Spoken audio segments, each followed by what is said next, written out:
Welcome to Capitalize Your Finances, the podcast that's your ultimate guide to mastering personal finances and unlocking the secrets of entrepreneurship.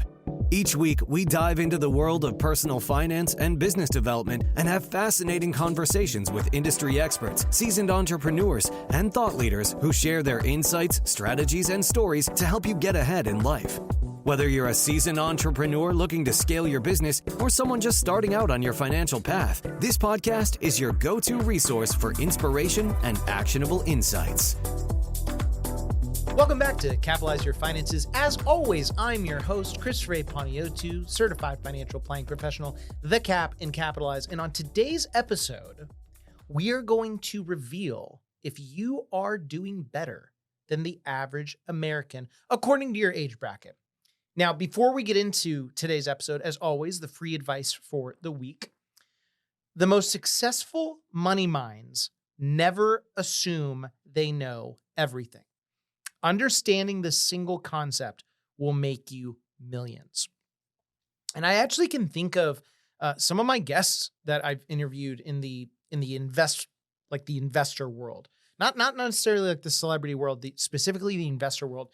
And I say that because these, and it's been predominantly dudes that I've interviewed, it'd be safe to say financially they've made it. Okay, and I know just because I've gotten to be really close with a number of them.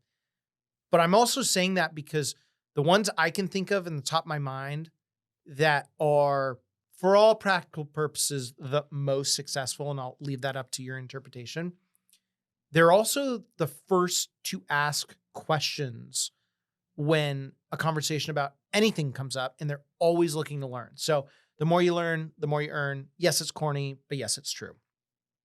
Now let's get into how you are doing versus the average American in your age bracket. And when I was writing this episode and I was researching this episode, I first wanted to break it down by a few different metrics. And the first one we're going to go over is the average amount of debt. The second one will be average amount in a 401k. The third is the average amount in your checking account or like cash that you have. And then the last one is going to be the average amount of a net worth. And it was, for some of these numbers, it was really difficult to find. And some of these numbers are also not as up to date as others, just because for whatever reason, they don't update them as often. But with that, it's going to give you a pretty good idea of where you stand. And also when we go through this episode, I'm going to guide you on what the average is, but then also looking at the median number for some of these, because, with averages, you're dealing with everyone, and in median, it can be a more realistic number. So let's go over debt first. So the average amount of debt by age group, now this was back in 2019, and this was by Experian, did a poll. But even though this was 2019, these numbers, because I found these numbers, they were pretty similar throughout the internet when it came to different age groups. But again, it wasn't a consolidated list. So this was the best one I found, and it's still pretty accurate. So Gen Z, which 18 to 23-ish, the average amount of debt is $9,593. Not bad. Honestly, not bad. That actually makes sense to me because, let's face it, when you just started off in the, we're going to call it the real working world, you probably haven't made that much money, but you also probably haven't spent that much money either. So for the all debt purposes, that's pretty good. Now, millennials, ages 24 to 39, $78,396. This also doesn't shock me. This doesn't shock me for a number of reasons. One, if you bought a home or a condo, that's going to add a boatload of debt because very few people are just buying things all cash these days when it comes to real estate. And then number two, if you've graduated from college, you graduated from medical school, law school, anything post grad, and you've carried some debt, that is going to come into play as well. Um, Honestly, I thought the debt load was going to be a little bit higher than 78,000. So I was pleasantly surprised with that number. And then Gen X, which is 40 to 55, $135,841. Now, I actually found when I initially read this, I thought, oh, that's kind of concerning that it's a lot higher than millennials. But on the flip side, with Gen X, when you're in your 40s and 50s, generally speaking, you are in your highest earning years. And when you are in your highest earning years, you're also paying for a lot more things. And if you are paying for a lot more things, you may have to take out some more debt in order to afford those things, because with your cash flow, you're going to be able to make money on the spread in the back end. So it is what it is. All in all, wasn't that concerned about it. Baby boomers, so 56 to 74, $96,984. Wasn't as concerned about that one, to be honest. I mean, by the time you get into your 70s, conventional wisdom would say, man, all of your debt should be paid off and you should be good to go. But I don't buy that. And honestly, 2019 and 2020 and 2021 threw a monkey wrench in conventional wisdom, because yes, it was during COVID and all that fun stuff. But even before that, interest rates were already coming down at a very rapid rate.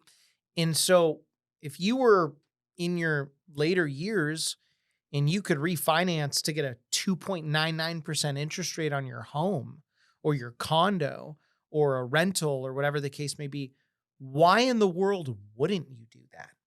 So again, this fact in 2019, 96 grand, 56 to 74, not as concerning.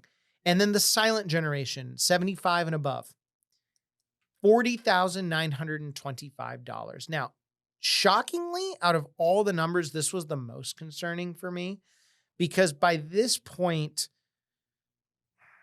I'm not saying you got to be completely debt free. Because like I said, I mean, I've met people where they're not debt free at that point, but they've got plenty of cash flow. They've got a couple pensions, they've got their portfolio, and it actually makes sense for them not to pay off that debt because they can earn a lot more money that way. But my guess is the majority of people, because we're dealing with averages, are not in that case. So that was both, it was both concerning / I was curious about it. But to wrap up the average amount of debt by age group, it wasn't as bad as I thought it was going to be. Now, the average amount in a 401k by age group, this is according to Empower, and this was Empower's data as of June 30th of 2025. So relatively recent. And it goes by age group by each decade. So 20s, 30s, 40s, 50s, 60s, 70s, 80s.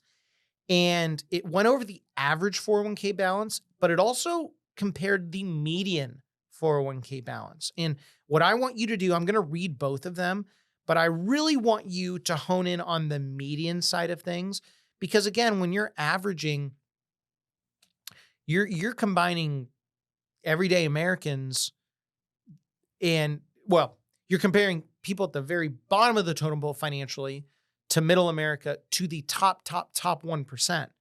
And I'll tell you, with just the law of averages and numbers, the top 1%, or really even 10% of the country, they're going to pull that average 401k balance up because of course they can afford to put more in. And in theory, they've maybe surrounded themselves with people that can help invest that money more accordingly. That's not a guarantee, but the odds are good, because what's the saying? It takes money to make money. So the median, I actually think, is more accurate. So if you're in your 20s, the average 401k balance is $97,440. The median 401k balance is $37,668. That makes a whole heck of a lot more sense to me. Because when I read the average, I was like, man, like 20s, like good for you. I mean, I could tell you I didn't have close to that within my 401k in my 20s. But the median side of things, it's like, okay, that makes a little bit more sense. Your 30s, the average 401k balance is $193,895, but the median is $77,546. So, and also so far, I'm looking at these and I'm not concerned, because in your 20s and 30s, you've got a long runway. And with that runway, you could get raises, bonuses. That money's going to compound. Maybe get a match on your 401k if you work for someone. So lot to wiggle with. In your 40s, so this is where it starts to get a little bit more interesting. In your 40s, the average 401k balance is $392,026. However, the median 401k balance is $158,093. Now, even though this is obviously twice as much as the 30s, which makes sense because every 10 years, your portfolio should double, your money should double. This number got me a little bit more concerned because in your 40s, again, most of you that are listening to this in your 40s, you're still contributing to your retirement plan. It's not like you're just going to set this money off to the side and you're just going to let it run its course. But $158,000, let's just say that you didn't put anything more into it and it's going to start to double over 10 years. Because again, there's this rule of every 10 years, your money doubles if you invest it prudently. So you got 158,000, and let's just round to 150. You go from 150 to 300 grand to 600 grand in your 60s. Well, by the time you get there, it's not going to get you that far relative to what you may think. Again, you're still contributing and all that fun stuff. But this was starting to get a little bit more concerning for me. In your 50s, the average person in their 50s has an average 401k balance of $607,055. But the median, this is where it gets wild, is $249,136. That ain't good. That's not good at all. Like, that's real bad. Really, really, really bad. Because you got to think about it. Those that are in your 50s, you're kind of the last generation that had true pensions, if you have them at all. Your 40s and 30s and 20s, a lot of us in those age groups, you're not going to have access to pensions, but you've also got, 20, 30, and 40 years of runway until you retire. So you've got a lot of time to compound your wealth the right way. With your 50s, you don't. So 249,000, that ain't looking good. That ain't looking good at all.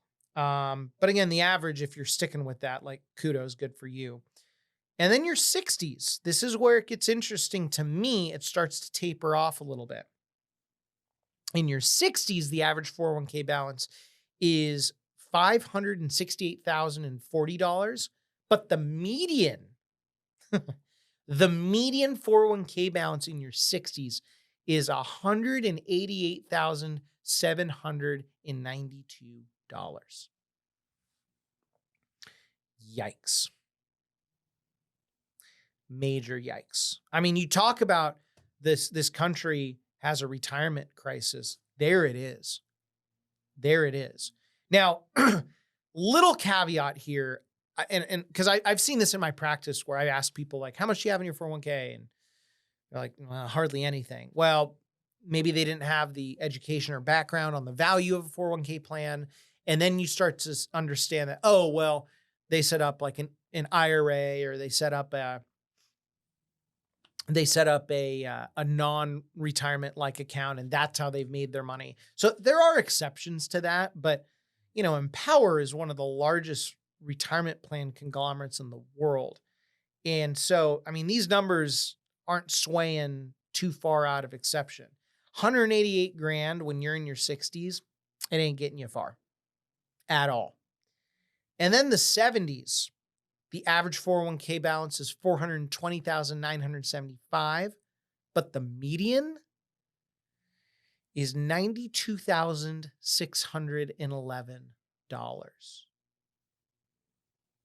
And it doesn't get any better in your 80s. The average 401k balance in your 80s is $413,614, but the median 78 grand 534. That is a sad state of affairs over the last 3 decades that I just mentioned. And so with that, I'm going to take a quick commercial break. And when we come back, we're going to continuously go through how you are doing compared to the average American. So don't go anywhere. Stick around.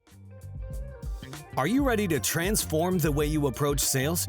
This episode is sponsored by the second book in the Capitalize series, Capitalize Your Sales, the all-in-one sales framework that saves you from ever struggling again and teaches you how to sell with sincerity, which dives deep into the art and science of driving sustainable growth. Packed with strategies that go beyond surface-level techniques, this book will help you understand what it takes to truly connect with clients, build long-term relationships, and close deals. Whether you're looking to fine-tune your sales craft or break through to the next level, Capitalize Your Sales offers a roadmap to success designed for today's fast-paced business world. Head on over to your favorite bookstore, order today, and start capitalizing your sales immediately. And now, back to the episode. Welcome back from the commercial break. We are going to continue down the road to see how you are doing in comparison to the average American based on your age. And the next subtopic we're going to talk about as far as the averages is the average amount in cash according to your age group. Now, before I go through this one, having a lot of cash does not dictate if you are financially successful or not. And it also doesn't dictate if you are doing the right things when it comes to your money or not. So out of everything that everything that we're going to go over in this episode, this is one that I want you to really take with a grain of salt. And so even if you have significantly more or less, it's all relative. So with that being said, I found this data from the Federal Reserve Survey of Consumer Finances. And just to give you an idea, they put out these numbers every 3 years. And the last time they did this was October of 2023. So we've got a year until they do this again. And they broke it down a little bit differently as far as averages, but nonetheless, here we go. The average amount of savings or cash in general for individuals under 35 is $11,200. I'm not all that concerned about that because, again, under 35, that's a wide net. If you're 18 and you're just coming out of high school and you don't know what you're doing, you're just starting out, you don't have a pot to piss in, you hardly have any money, of course that's going to bring it down. Of course. Or if you're paying off credit card debt or student loans and it's just paycheck to paycheck, you're probably not going to have a lot of cash. Now, for those of you that are under 35, you want to obviously do better than the average. We all want to do better than the average, but a simple way for you to do better than the average is to have enough in your checking account for a monthly expenses. So again, if you're spending $4,000 a month, money in, money out, you want to have that 4 in there. And then you want to have 3 to 6 months worth of emergency fund in your savings after the fact. And I would say as a general rule, if your body is not at risk in your job, so you got a pretty white collar job, if you're single, you could probably get away with 3 months. Say that 10 times fast. If you're married, if you are the sole provider of the family, if you got a couple kids at home, your body's at risk. So if you slipped a disc or something, you could be out for months. You want to get up to that 6 months. Okay. And that in a nutshell is the easiest way that you can get ahead of the average. Now, individuals between 35 and 44 have an average savings of $27,900. Bravo. Like I actually think that's pretty good. Good for you guys. Those that are age 45 to 54 have an average savings of $48,200. not bad. So far, not bad at all around. The average savings for individuals between 55 and 64 is $57,800. And then individuals ages 65 and older have an average savings of $60,400. So, I ripped through the cash side pretty quickly because, like I said, this does not shock me at all. And frankly, so far, this is the breakdown of the average that me just, judging America financially speaking, pretty proud of. Like the emergency fund side of things, the amount of cash, relatively speaking, like those are pretty good numbers. So kudos to you, average Americans. And then the last thing that we want to go over is the average net worth based on age. And again, this is also according to the Federal Reserve Board survey in October of 2023. So the next one won't be out till October of 2026. And very similar to the average amount in the 401ks that we mentioned before the commercial break, I'm going to break this down based on average, but also median. Because you got to think about it. I mean, some of these billionaires are in this age group, and one billionaire alone is going to jack up this average net worth to a massive degree. But the median will give you, I would say, more of a true average, but I'm going to go through both of them. So if you're under 35, the average net worth for an American is $83,380. The median net worth is $39,040. For those of you under 35, that median, I'm actually not all that concerned about it, because net worth is what you own minus what you owe is whatever's left over. So I expect you to have a decent amount of debt in your younger years. And again, under 35, that's anywhere from 18 to 35. That's a wide net. So that median net worth should be compressed down a lot. Even the average net worth, not concerned regardless. 35 to 44. The average net worth is $548,070, but the median net worth is $135,300. So very similar to under 35. I'm not concerned at this point because again, yes, you're building assets, but you're also paying down debt, and sometimes money is going out both ways. So it may feel like your net worth isn't really moving all that much, but you should start to feel that compounding take effect, both in your 401k as well as on the debt side of things, as the debt balances, start to come down substantially. 45 to 54, the average net worth, and this is where averages start to get blown out of proportion.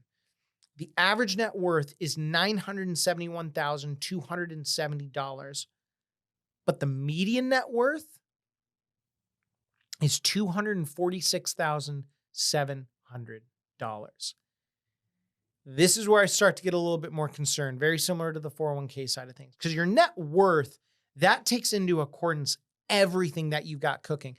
In the defense with the 401k analysis through Empower, they were analyzing, okay, I'm making up words here. They were analyzing just the 401k balances. With your net worth, you're encompassing everything that you have in your financial life. So you can't really hide from anything. And $246,700, that's not going to get you far. And again, that's why I'm telling you not to compare to the average net worth of $971,270, because, you're comparing someone, you're putting people that live in, say, San Francisco to those that live in like the middle of Mississippi. And look, I'm not shooting down anyone at Mississippi. Like there's no knock, but just financially speaking, it's not as rich of a state, not even remotely close. In fact, it is statistically the poorest state out there, but it's thrown in within the average. So for whatever reason, if you are living in Mississippi and you're listening to this, just know that that's okay. It's all relative. But that median number, I start to get pretty concerned. Now, 55 to 64, the average net worth is $1,564,070. But the median net worth is $364,270. Starting to get worried. Actually, not starting. I'm very worried at that point. Very, very worried. Because you got to think about it. For the majority of people, if they do have debt, they're starting to pay it down. You're kind of getting to this point with what you got is what you got, and you're going to have to work with it when you retire. So 364 grand, again, it's your net worth. It's not your assets. It's not your liabilities. It's everything left over. But that ain't going to get you very far. And then from 65 to 74, the average net worth is $1,780,720. But the median net worth is 410 grand. And it ain't looking good. It ain't looking good at all. Because some of that would include your home. I don't think you should include your home in your net worth, because until you move or do something with your house, your home is a home. I know it's not a popular thing to say, but it's the truth. And I think it's prudent. Like, I try to emulate the most successful people in the world of money that I know. And for those that I know or have studied, they never include their home in their net worth. And I don't think you should either. And actually, our industry tells us not to include a client's net worth in their own plan. So, it's also industry backed. But again, 410 grand, even if that's your home, little bit of it, a lot of it doesn't really matter. That isn't going to last you long. And then 75 plus, the average net worth is $1,620,100, but the median is $334,700. So what does this last average not only the average net worth, but what does this last section tell me, or really just this whole thing in all? The good news is Americans understand that cash does have value. Now, what value, that's up to interpretation. But the fact is they have some concept of value of what cash can do. And you see that based on the cash balances. So from that standpoint, the average Americans are doing really well. What I get a little bit more concerned about is the debt side of things. However, I'm not nearly as concerned about the average amount of debt that someone has as opposed to the average 401k. The average 401k balance, what that tells me is we've got a lot of work to do in the education department in terms of financial literacy in this country, because for whatever reason, that median 401k balance is small. It is really small. It ain't going to get you far. Your 401k is the most valuable tool that you have at your fingertips when it comes to retirement planning, period. And there's so many different reasons why. We've talked about that ad nauseum in past episodes. The biggest concern I have, though, is the average net worth based on age. That is really sad. Not so much for the under 35s, 35 to 44s.